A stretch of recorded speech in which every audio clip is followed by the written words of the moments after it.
Bismillahirrahmanirrahim. Assalamualaikum warahmatullahi wabarakatuh. Alhamdulillahi rabbil alamin. Wa afdalus salati wa atamut taslim ala sayyidina wa nabiyyina Muhammadin wa ala alihi wa ashabihi wa man sara ala nahjihi wa istanna bi sunnatihi ila yaumil qiyamah. Wa ba'du.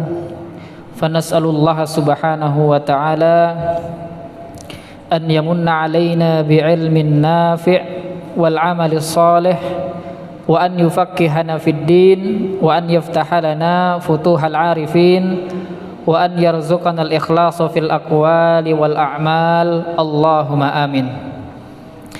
Jamaah kajian Masjid Imam Syafi'i yang semoga dirahmati oleh Allah subhanahu wa ta'ala,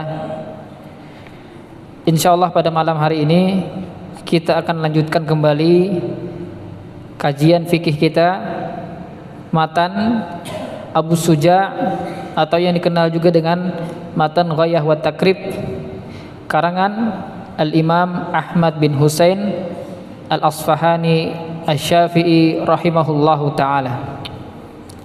Kemarin sudah kita selesaikan pembahasan tentang udhiyah, ibadah sembelihan bagian pertama.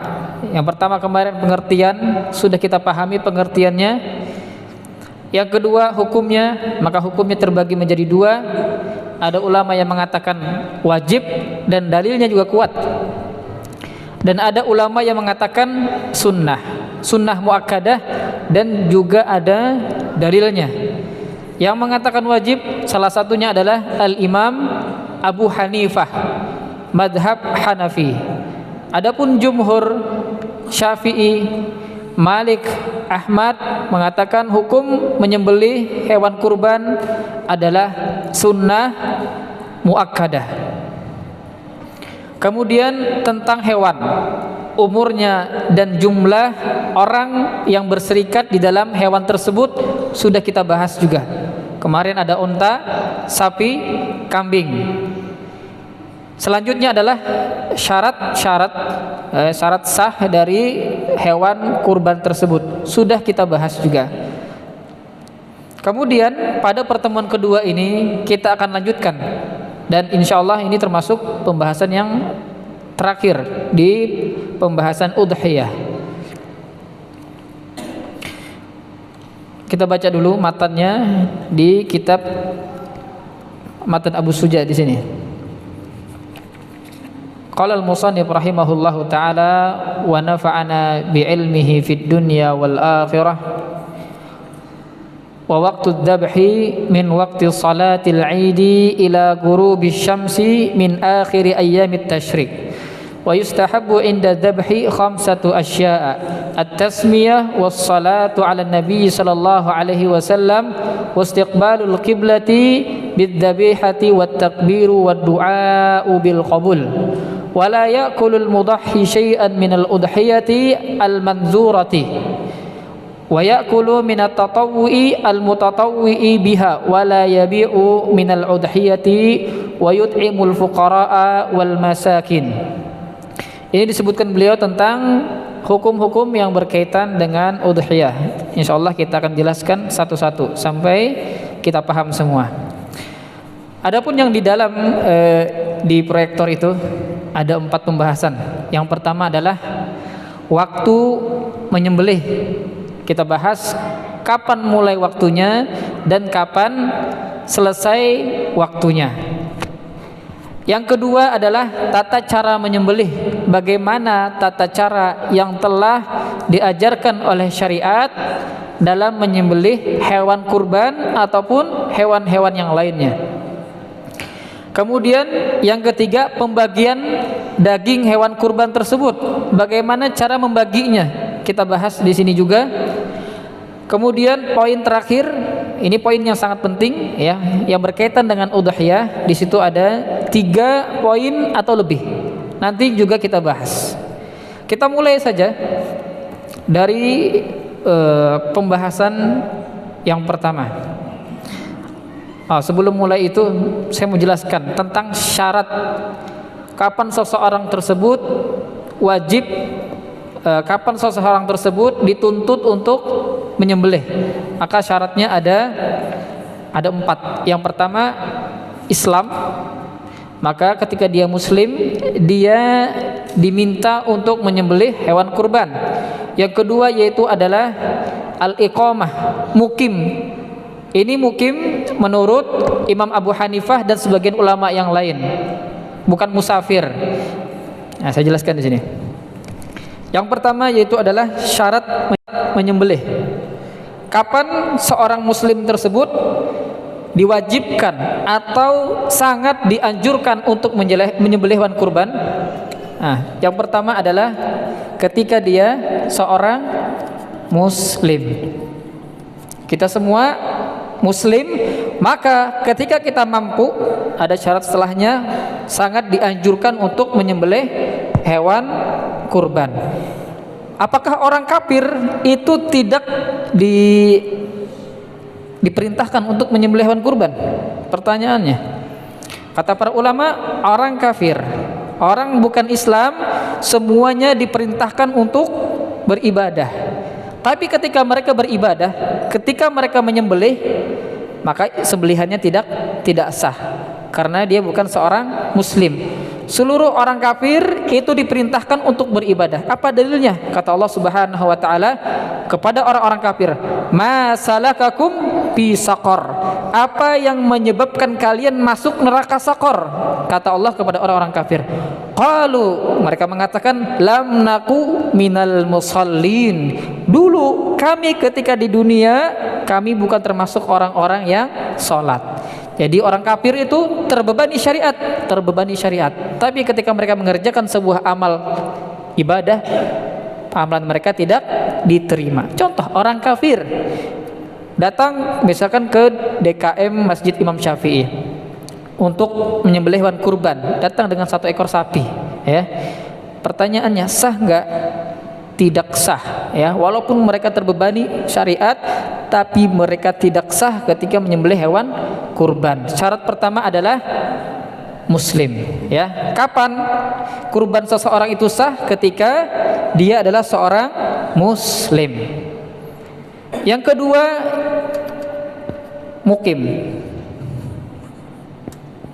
mukim atau bukan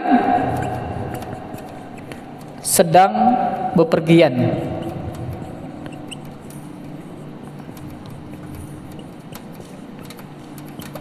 Nah, ini pembahasan safar, ini juga penting nanti. Kalau ketemu pembahasannya, insya Allah kita bahas secara rinci tentang mukim. Adapun mukim, syarat yang kedua ini yang mensyaratkan sebagian para ulama, ya, di antaranya adalah Imam Abu Hanifah.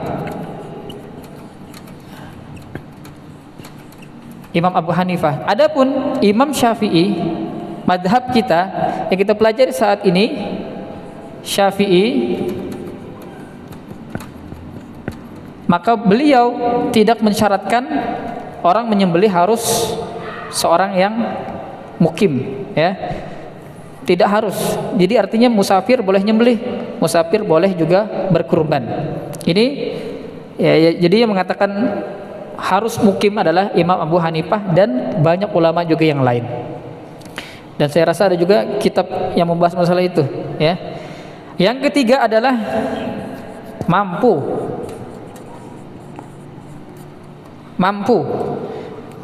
Mampu di sini macam-macam, ya. Mampu artinya menurut Abu Hanifah, menurut Imam Malik, menurut Imam Syafi'i. Coba kita lihat. Imam Abu Hanifah mengatakan kurban hukumnya adalah wajib. Kemudian Imam Malik, Imam Syafi'i, Imam Ahmad mengatakan kurban hukumnya adalah sunnah muakkadah. Coba kita lihat. Persyaratan mampu dari ulama, persyaratannya mampu, ya, semua sepakat syaratnya harus mampu. Jadi walaupun Imam Abu Hanifah mengatakan kurban itu wajib, ya, wajib bagi kita semua, tapi beliau standar mampu bagi beliau itu apa? Standar mampu beliau itu kalau seseorang punya harta 20 dinar, 20 dinar. Satu dinar satu koin emas ya. Itu sekitar 4 gram lebih. Dikalikan saja 4 kali 20 80-an. 4 kali 20 80 ya, 4 kali 20 80 lebih 80 gram dikali harga emas saat ini ya, sampai 2 jutaan 1 gramnya. Artinya ini orang kaya, sangat kaya, bisa ratusan juta hartanya, ratusan juta. Berarti kalau misalkan 80 kali 2 160 juta lebih dia punya uang, maka standar kaya bagi Imam Abu Hanifah memang kaya betulan ya, memang mampu betulan, betul-betul mampu. Tapi kalau Imam Malik, Imam Syafi'i berbeda mampu, standar mampu bagi mereka itu. Imam Malik mengatakan mampu itu kalau dia tidak punya kebutuhan lain, uangnya ada, misalkan harga kambing 4 juta, uangnya ada 4 juta dan tidak dipakai untuk kebutuhan lain, maka wajib bagi dia, maka disunahkan sekali bagi dia untuk berkurban. Imam Syafi'i lebih lebih ketat lagi syaratnya. Kalau dia punya uang ya, dan dia punya beras untuk makan malam hari raya dan besok pagi hari raya, ada berasnya, dan dia punya lebih uang 4 juta misalkan untuk beli kambing, maka dia diharuskan untuk menyembelih hewan kurban tersebut ya. Jadi wajibnya Abu Hanifah kita lihat dari standar mampunya juga ya. Walaupun beliau mengatakan kurban itu wajib, tapi beliau standarkan mampunya itu bagaimana ya. Nah, ini pembahasan masalah mampu. Syarat ketiga dari orang yang berkurban harus mampu. Kemudian yang keempat, balik. Berarti anak yang belum balik belum terbebani untuk menyembelih hewan kurban. Yang kelima, berakal. Orang gila berarti tidak diwajibkan untuk menyembelih hewan kurban. Orang gila banyak hartanya, karena dia hilang akalnya, tidak berakal, tidak terpenuhi syarat ini, maka dia tidak diwajibkan untuk menyembelih hewan kurban. Ya, semoga yang syarat ini dapat dipahami. Adapun di sini pembahasan pertama yaitu adalah waktu menyembelih. Sampai sini ada pertanyaan masalah ini? Poin ini? Nggak ada ya? Paham semua berarti. Nah, disebutkan sama beliau di sini, waktu dzabhi, waktu menyembelih, min waktu salatil Id ila ghurubi syamsi min akhir ayyamit tasyrik. Ada yang tahu kapan dimulai waktu menyembelih hewan kurban? Ada yang bisa jawab? Jawab. Ada dibaca saya. Jadi kalau gampangnya itu waktunya ketika selesai sholat Idul Adha ya. Selesai sholat Idul Adha maka sudah mulai waktu menyembelih hewan kurban. Kalau waktu kita pengen patokannya gampang gitu, selesai sholat Idul Adha ya, selesai sholat bukan selesai khutbah. Selesai sholat kemudian boleh menyembelih hewan kurban. Tapi beliau sebutkan di sini waktu dzabhi, waktu menyembelihnya, min waktu salatil Id ila ghurubi syamsi min akhir ayyamit tasyrik. Awal waktunya mulai setelah selesai salat Id. Setelah selesai salat Id itu mulai ya. Dan ulama juga mengatakan kalau patokannya bukan salat Id, kadar waktu yang cukup untuk salat 2 rakaat kemudian 2 khutbah ya, walaupun enggak salat Id misalkan, enggak salat Id karena hukum salat Id itu sunnah muakkadah, enggak salat Id kemudian dilihat dari waktunya kapan mulai nyembelih, kadar waktu selesai terbitnya matahari terbit, kemudian ada kadar waktu yang cukup untuk salat 2 rakaat kemudian khutbah 2 kali. Kalau misalkan tidak ada patokan salat Id ya. Tapi kalau patokannya salat Id, selesaikan khutbah maka afdal ya, selesaikan khutbah maka afdal. Selesai salat bisa ya, Habis selesai sholat langsung pergi dia pulang nyembelih di rumah, sah. Kata Nabi SAW tentang waktu tersebut, ya, kata Nabi SAW, man dzabaha qabla an yusalliya falyadbah makanaha ukhra wa man lam yadbah falyadbah. Man dzabaha, barang siapa yang menyembelih qabla an yusalliya, sebelum dia salat Id, falyadbah makanaha ukhra, maka hendaknya dia mengulangi sembelihannya. Mengulangi gimana? Beli kambing baru, sembelih. Kemudian waman lam yadbah, adapun orang-orang yang belum menyembelih, maka sembelihlah selesai salat. Ini tentang waktu salat, waktu menyembelih. Mulai setelah salat Id. Nah, mulai. Jadi kalau patokannya matahari, mulai, waktu mulai. Matahari terbit. Matahari terbit, selesai terbit, kemudian ada jeda waktu di situ 2 rakaat plus 2 kali khutbah. 2 kali khutbah, khutbah pertama, khutbah kedua maksudnya. 2 kali khutbah. Kemudian sampai kapan selesainya? Selesainya di tanggal 13. Tanggal 13 Zulhijjah. Kapan? Ketika terbenamnya matahari di tanggal 13 Zulhijjah. Berarti ada tenggang waktu berapa lama? Tanggal 10. Tanggal 10, 11, 12 sama 13. 14 tidak sah sembelihannya, kecuali kalau beruzur, ya, karena penuh misalkan, saking sibuknya tukang jagalnya, akhirnya dan dia nggak bisa jagal sendiri, akhirnya harus di tanggal 14, maka tidak masalah kalau uzurnya jelas, ya, bukan karena menunda-nunda sengaja. Saya mau nyembelih tanggal 14 saja, ya, karena di situ bertepatan dengan hari ulang tahun saya, katanya mau tanggal 14 saja biar Abdul. Enggak bisa, ya, syariat telah tetapkan cuman 1, 2, 3, 4 hari, ya, 4 hari saja. Boleh enggak nyembelih di malam hari? Silahkan, tidak ada masalah. Yang penting jangan menyembelih di waktu-waktu yang terlarang. Di antara waktu yang terlarang, ya, ketika matahari istiwa itu sejajar, bayangan kita sama tubuh kita sama di bawah, ya, itu istiwa, waktu istiwa namanya, waktu yang mana matahari tepat di atas kepala kita. Tandanya apa? Ketika kita berdiri nggak ada bayangan, itu waktu makruh yang tidak diperbolehkan. Kemudian ketika matahari terbenam dan ketika matahari terbit, sedang terbit, ya. Jadi 4 hari, 10, 11, 12, 13. 10, 11, 12, 13 malam hari tidak masalah kalau mau nyembelih di malam hari. Berakhir terbenamnya matahari pada tanggal 13, hari tasyrik. Ini hari tasyrik namanya. Ini hari tasyrik.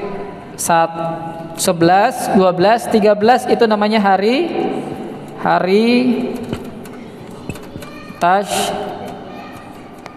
tasyrik. Nah, tulisannya begitu tulisannya, tasyrik. Orang berhaji kalau sudah pernah haji, hari tasyrik ini 11, 12, 13 mereka melempar jumrah, ya. Tanggal 11 3 kali, tanggal 12 3 kali, tanggal 13 3 kali juga.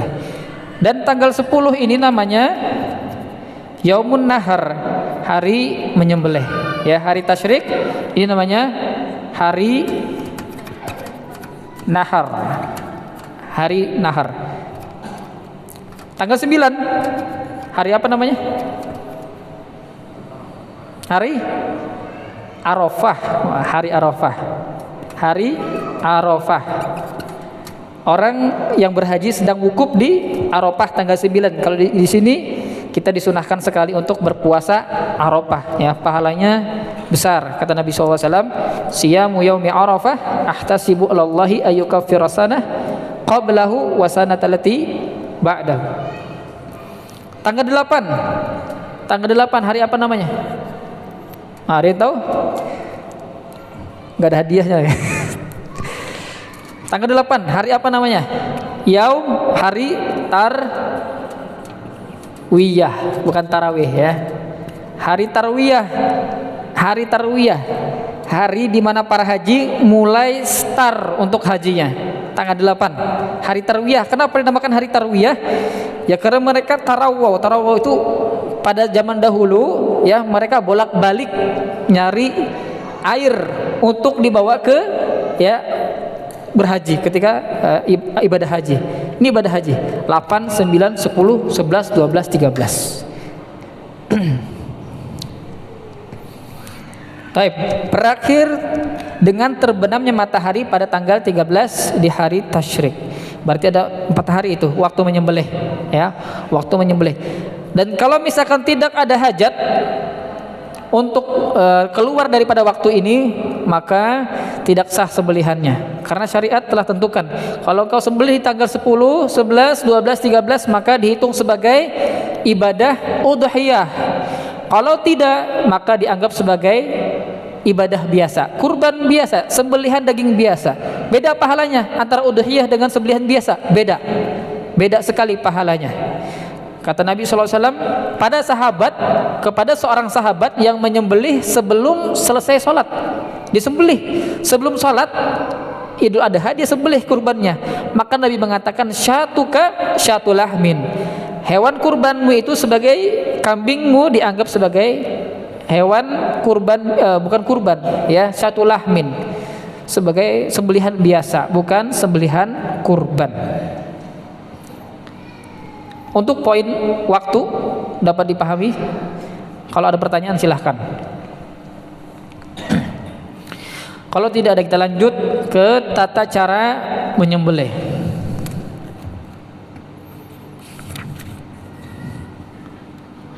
Wa yustahabbu inda dzubhi khamsatu asya, dan dianjurkan ya, disunahkan ketika menyembelih itu 5 hal. Yang pertama ya, basmalah. Ini hukumnya sunnah. Di dalam mazhab Syafi'i, bismillah, membaca bismillah ketika sedang menyembelih hewan apapun itu hukumnya adalah sunnah. Ini Syafi'i berbeda pendapat dengan jumhur ya, Abu Hanifah, Malik dan Ahmad. Syafi'i berbeda pendapat. Yang lain mengatakan bismillah itu wajib. Artinya kalau seseorang menyembelih tanpa bismillah maka tidak sah hewan kurbannya. Hewan kurban, hewannya tidak halal ya, tidak halal. Ini pendapat jumhur. Tapi Imam Syafi'i sendiri pendapatnya mengatakan bismillah itu sunnah. Kok bisa sunnah? Kata mereka ya, pertanyaannya, hukum memakan hewan sembelihan orang kafir boleh nggak dimakan? Boleh nggak? Boleh. Kata Allah subhanahu wa ta'ala, wa ta'amul ladzina utul kitab hillul lakum. Makanan yang mereka sembelih ya, itu halal untuk kalian makan. Kata Allah subhanahu wa ta'ala. Orang kafir sembelih hewan kurban, sembelih hewan misalkan, kemudian boleh enggak kita makan hewannya? Boleh, dengan syarat dia kafir kitabi, Yahudi atau Nasrani. Majusi enggak sah, penyembah Buddha enggak sah ya, Sinto enggak sah.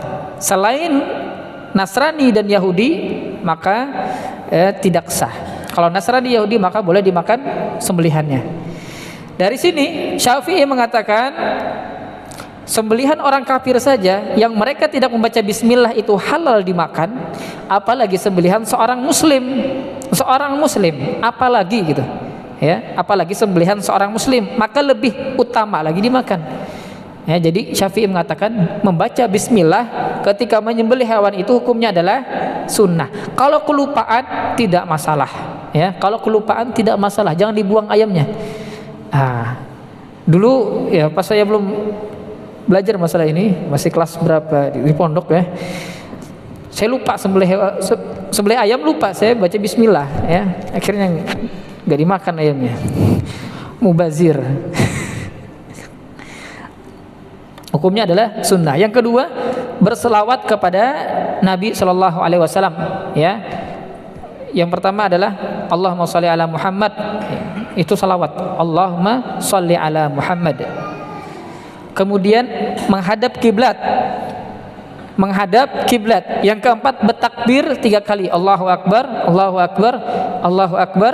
Yang kelima doa agar diterima. Allahumma hadhihi minka wa ilaika fataqabbal. Ya Allah, hewan ini adalah rezeki darimu dan kembali untukmu, maka terimalah. Jadi sebelum cara menyembelih, maka ada beberapa hal yang perlu diperhatikan.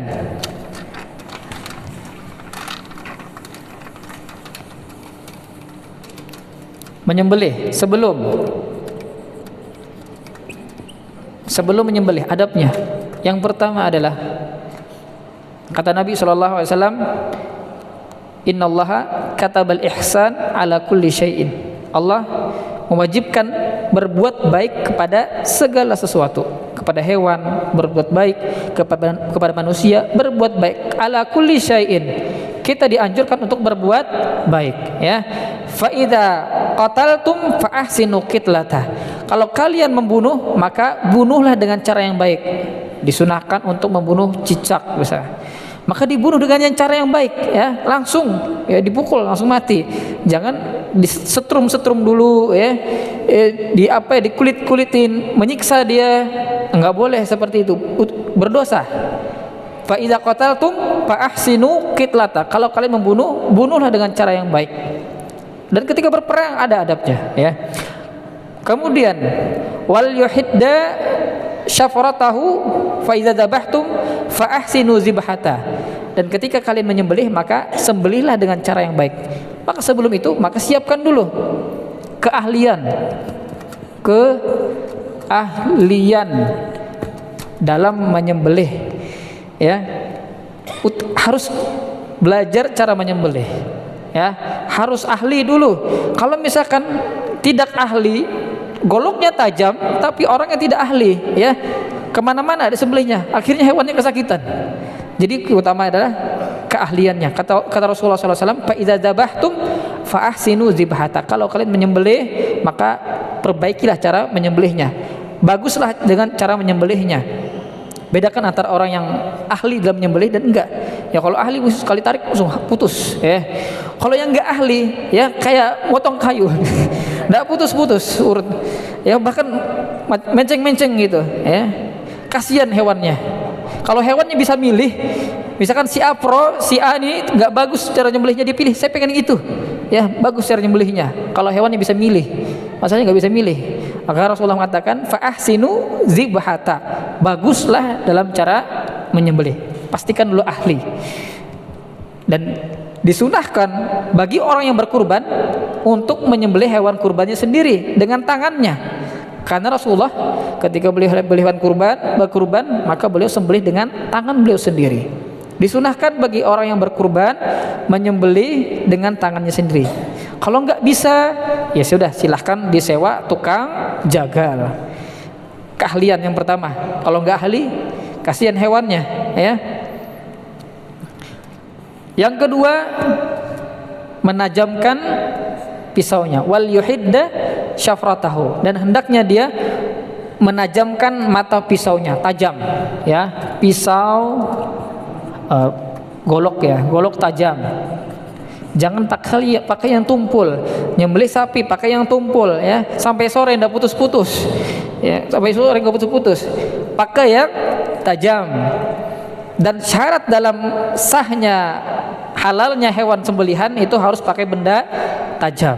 Kalau misalkan, ya, dia punya cara menyembelih sendiri, dipukul hewannya pakai batu misalkan, maka tidak sah, haram daging ini makan. Pisaunya harus tajam lagi, ya, pakai besi yang terbaik gitu, ya, besi yang memang kuat, sekali tarik langsung putus gitu, langsung mengeluarkan darah hewan tersebut. Pisaunya tajam. Wal yurih dzabihatahu, membahagiakan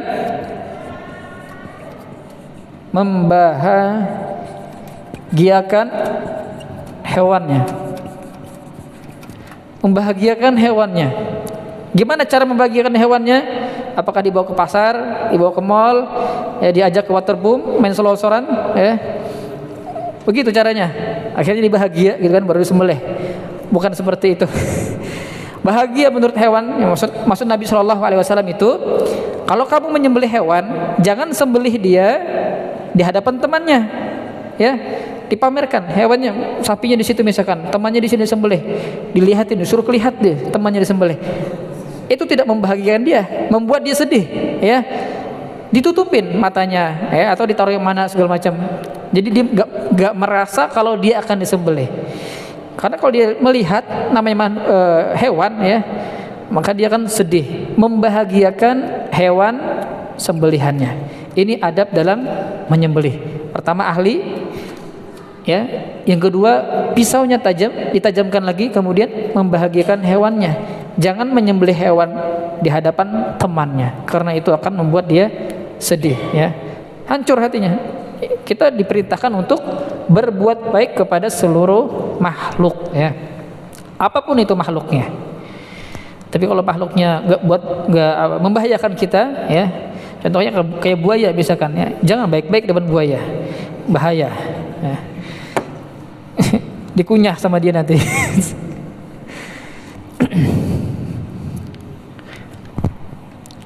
Ini tata cara menyembelih. Jadi sebelum, kemudian ketika menyembelih. Ketika menyembelih, ya, maka yang pertama adalah berselawat kepada Nabi Shallallahu Alaihi Wasallam. Bismillah, Allahumma sholli ala Muhammad. Ketika sebenarnya di sini bapak-bapak mungkin sudah paham juga masalah ini, ya, bahkan lebih ahli. Ada tukang jagalnya sendiri. Bismillah yusamma wa yukabbir. Bismillahi Allahu Akbar, atau Bismillah kemudian baca salawat, kemudian doa. Ini nggak harus Pak, ya, yang penting baca Bismillah saja nggak masalah, nggak disebut namanya juga nggak masalah. Allahumma hadhihi min fulan bin fulan misalkan, ya Allah ini sembelihan dari fulan bin fulan. Kalau misalkan nggak disebut itu juga nggak masalah, ya. Allah tahu isi hati kita. Doa untuk diterima, Allahumma hadhihi udhiyah dari fulan bin fulan fataqabbal, baru takbir, Allahu Akbar, Allahu Akbar, Allahu Akbar, ya. Takbir. Sebenarnya takbir ini disunahkan dari tanggal 1 sampai tanggal 13. Takbir mutlak namanya. Perbanyak takbir. Adapun muqayyad itu seketika selesai sholat fardu, muqayyad. Itu pada hari-hari tasyrik. Baca bismillah hukumnya adalah sunnah. Tapi gimana kalau kita menyikapi perbedaan pendapat ini? Keluar dari perkara khilaf itu dianjurkan, maka kita baca bismillah, ya. Ketika menyembelih baca bismillah. Kalau lupa, ya sudah, nggak masalah, ya. Kalau lupa tidak masalah. Yang kedua, bersalawat kepada Nabi Shallallahu Alaihi Wasallam. Allahumma sholli ala Muhammad. Itu salawat. Kemudian menghadap kiblat. Menghadap kiblat. Menghadap kiblat. Sebelumnya menghadapkan kiblat. Menghadapkan hewan sembelihannya ke arah kiblat. Jadi kalau misalkan ini contohnya, ya, sapi misalkan. Ini sapi. Kepalanya di sini. Maka dianjurkan untuk membaringkan sapi tersebut ke arah kiblat. Di sini bagian badan sebelah kirinya. Jadi kalau dia berdiri itu begini. Kalau dia berdiri begini, di kepalanya di sini, dibaringkan di sebelah kirinya. Sebelah kirinya kemudian menghadap ke kiblat, ya. Itu anjurannya, menghadapkan hewan sembelihan ke kiblat, kemudian dibaringkan di sebelah kiri.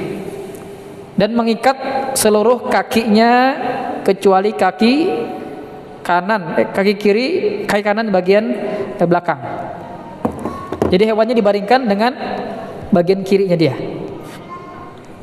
Kiblat, ya, menghadapkan hewan tersebut ke kiblat. Baik, sampai sini ada pertanyaan? Baik poin pertama ataupun poin kedua.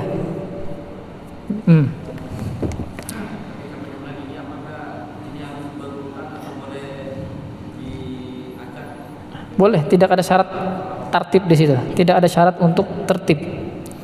Tidak ada syarat untuk berurutan ya. Tapi ya gimana enaknya saja. Bismillah bisa diakhirkan ya. Tidak ada syarat untuk berurutan.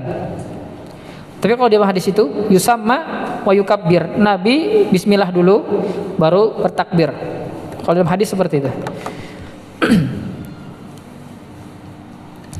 Ada lagi pertanyaan?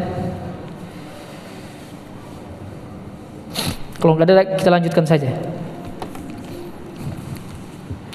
Beliau mengatakan di sini wa yustahabbu inda dzabhi khamsatu asya, 5 hal. 5 hal. Yang pertama bismillah, membaca bismillah. Jumhur mengatakan bismillah itu wajib. Yang kedua salat kepada Nabi sallallahu alaihi wasallam ya. Ada juga yang mengatakan salawat dan salam. Allahumma sholli ala Muhammad. Kemudian yang ketiga wastiqbalul qiblah bidzabihah. Hewannya menghadap kiblat dan tukang jagalnya juga menghadap kiblat ya. Jangan hewannya menghadap kiblat, tukang jagalnya belum belakang kiblat misalkan. Atau tidak menghadap kiblat ya. Jangan kalah sama hewannya. Hewannya saja yang menghadap kiblat. Nomor 4 takbir, wat takbir ya, Allahu Akbar, dan disunahkan untuk 3 kali. 1 kali enggak masalah, 2 kali, 3 kali sunnah. Wad du'a bil qabul, wad du'a'u bil qabul. Doa agar Allah menerima sembelihan kita. Allahumma taqabbal, ya Allah terimalah persembahan kami ya, ibadah kami. Wad du'a'u bil qabul. Kemudian wala ya'kulu al mudahhi syai'an minal udhiyah. Sebelum itu kita bahas tentang pembagian daging kurbannya. Ini poin ketiga. Jadi di sini ada 3. Yang pertama, kedua dan ketiga. Yang paling utama menyedekahkan semua kecuali beberapa cuwil untuk dimakan yang berkurban. Jadi misalkan kalau 1 ekor kambing disedekahkan semua kecuali misalkan sedikit saja, sepotong untuk dimakan sama dia. Karena dagingnya berkah, ya, dagingnya sangat berkah. Berkah itu adalah kebaikan yang banyak kebaikannya. Itu yang paling utama. Tapi ingat, kalau misalkan kurbannya didasari oleh nazar, ibadah nazar, sebagaimana yang ditanyakan sama Bapak kemarin, maka tidak boleh bagi orang yang menyembelih memakan sedikit pun dari hewan kurbannya. Hak ini menjadi haknya orang fakir dan miskin. Kalau nazar, kalau ibadah kurban biasa, boleh dia makan, boleh. Kemudian pembagian yang kedua, nah ini dibagi menjadi 3/3. 1/3 disedekahkan, 1/3 yang lainnya dihadiahkan, 1/3 yang lainnya untuk orang-orang fakir miskin. Azan dulu mungkin.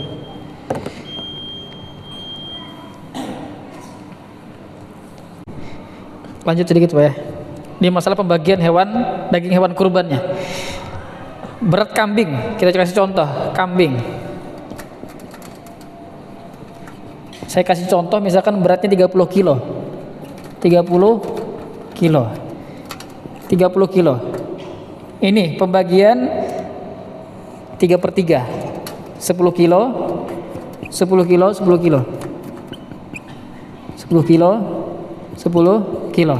10 kilo pertama untuk yang menyembelih, untuk yang berkurban. 10 kilo yang kedua untuk hadiah. Pahala hadiah sama pahala sedekah beda. Kemudian sedekah kepada fakir dan miskin. Orang fakir lebih miskin daripada miskin. Orang fakir lebih miskin daripada miskin. Derajat fakir itu di bawah miskin ini derajatnya. Ini pembagian hewan kurbannya 3/3.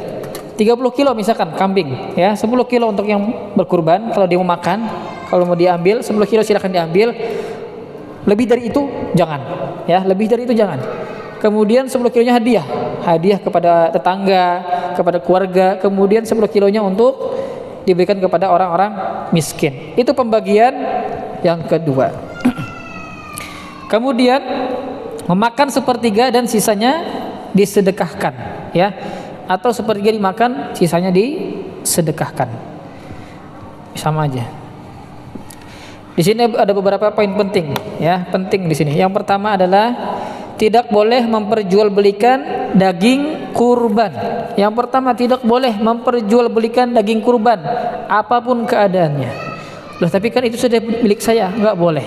Ini khusus hewan kurban, nggak boleh ya. Tidak boleh diperjualbelikan. Wala ya'kulu al-mudahhi syai'an minal udhiyah al-manzurah. Kalau dia nazar tidak boleh makan dagingnya. Wa ya'kulu minal mutatawi biha wala yabi'u minal udhiyah. Dan janganlah dia menjual hewan daging hewan kurbannya. Misalkan si fulan, si A dapat bagian 1 kilo hewan daging hewan kurban, dijual sama dia, nggak boleh, tidak boleh dijual. Wa yut'imu al-fuqara wal masakin, dan dibagikan kepada orang fakir dan miskin. Yang kedua, boleh tidak mengupah tukang jagal dari bagian hewan kurban tersebut. Misalkan karena dia nyembelih, dia ngambil kepalanya, dia nyembelih, diambil pahanya, dia nyembelih, diambil kulitnya. Boleh tidak? Tidak boleh. Tidak boleh. Karena ini sudah milik Allah Subhanahu wa taala. Tidak boleh diambil. Maka upahnya, kata Nabi sallallahu alaihi wasallam, dari pribadi, kantong pribadi orang yang menyembelih, ya. Upah jagalnya nggak boleh diambil dari hewan kurban tersebut, tidak boleh, ya. Kebanyakan seperti itu di masyarakat. Kebanyakan mereka tukang jagalnya, saya nggak mau diupah, nggak masalah, tapi saya ambil kepalanya, jerawannya, kulitnya misalkan. Tidak boleh diambil dari bagian hewan kurbannya. Kata Nabi SAW, berikan upahnya dari kantong pribadi, uang pribadi. Yang ketiga, dibagikan dalam keadaan mentah. Kalau akikah, dagingnya dibagikan dalam keadaan matang. Tapi kalau udhiyah, dagingnya dibagikan dalam keadaan masih mentah, dan tulangnya boleh dipotong-potong, ya, dibagikan rata, nggak masalah. Nggak mesti harus 1 kilo, nggak mesti, ya. Bisa berapa saja. Kemudian apakah harus hewan kurban tersebut jantan? Enggak. Bisa jantan, bisa betina, tapi yang afdal adalah jantan. Nah, jantan. Sampai sini pembahasan dari sembelihan hewan kurban pada bagian kedua ini. Mungkin kalau misalkan ada pertanyaan bisa ditanyakan di grup, ya, atau habis sholat tanya langsung kepada saya, nggak masalah. Kalau ada hal yang tidak jelas, maka silakan ditanyakan. Satu saja. Siapa duluan?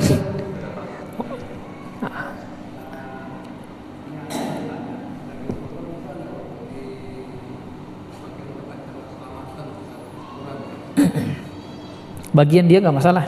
Kalau bagian dia, misalkan dia berkurban 10 kilonya dihadiahkan, 10 kilonya untuk sedekah, bagian dia 10 kilo, silahkan dipakai, silahkan, tidak masalah. Tapi selamatan itu yang diundang, ya, diusahakan orang-orang yang sulit. Maka kata Nabi SAW, syarru ta'amul walimah, sejelek-jeleknya makanan adalah makanan walimah, acara yang diundang orang-orang kaya, dan yang miskin gak ikut makan. Sedangkan yang butuh makan adalah yang miskin, orang-orang yang miskin yang gak mampu. Jadi daging kurban itu sebaiknya dibagikan kepada orang-orang miskin. Hari yang menyenangkan. Kalau Idul Fitri dikasih beras, Idul Adha dikasih daging, lauknya. Mereka jarang makan daging, bahkan gak pernah mungkin dalam setahun makan daging kecuali daging kurban. Momen yang ditunggu-tunggu sekali. Itu syariat Islam sangat lembut kepada orang-orang yang lemah. Nah, yang kedua,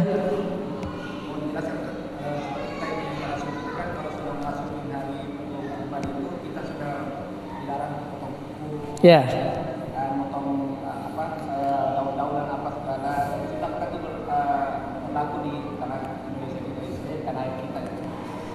Misalkan kalau jadi, kapan kita bisa sudah masuk? Apakah pada saat ya atau nanti coba niat kurban? nah kata Nabi SAW, idza dakhala al-asyru, kalau masuk tanggal 1 ya, masuk maghrib Dzulhijjah sampai hewan kurban tersebut disembelih. Idza dakhala al-asyru wa arada ahadukum an yadhbaha falyumsik, ya, maka hendaknya dia tidak memotong kukunya, wala yamussa sya'rahu, dan tidak memotong rambutnya, kuku, rambut, ya, bulu apapun yang ada di tubuh jangan dipotong. Itu tidak diperbolehkan. Ketika dia potong, maka dia berdosa.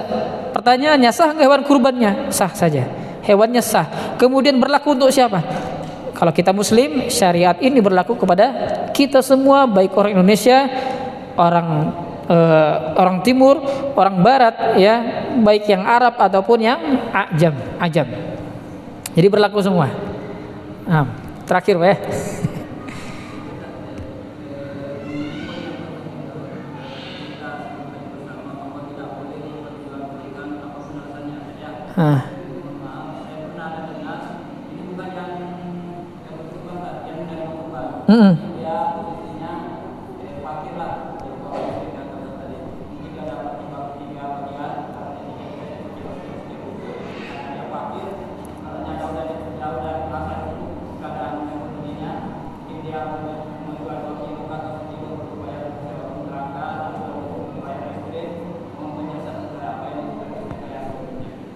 Nah, kalau misalkan dia sudah dapat 3 kantong, ya, dia butuh cuma 1 kantong. Ya, pertama, afdolnya bagi dia jangan dijual, karena itu daging berkah dan itu adalah hibah dari Allah Subhanahu Wa Taala. Ya. Kalau misalkan harus dijual karena kebutuhan yang sangat mendesak, maka itu masuk ke dalam hajat, dan itu ada pembahasannya dalam qawaid fiqhiyah. Masalah kaidah, ya, ketika sudah berhajat maka hal tersebut diperbolehkan kalau memang berhajat sekali. Tapi kalau misalkan 1 dia butuh, 2 kantongnya dia nggak butuh, cuma pengen duit saja, jangan. Tapi kalau ada hajat di situ untuk bayar, ya, token listrik yang sudah gelap, ya, bunyi titit segala macam, atau misalkan, ya, beras sudah nggak ada atau segala macam, ya nggak masalah seperti itu. Makanya sebenarnya kalau kita peduli sama tetangga kita, nggak ada orang yang namanya kesusahan, ya. Maka Nabi mengatakan, sampai aku mengira tetangga itu akan menjadi waris bagi dia. Karena pentingnya kita memperhatikan tetangga, ya.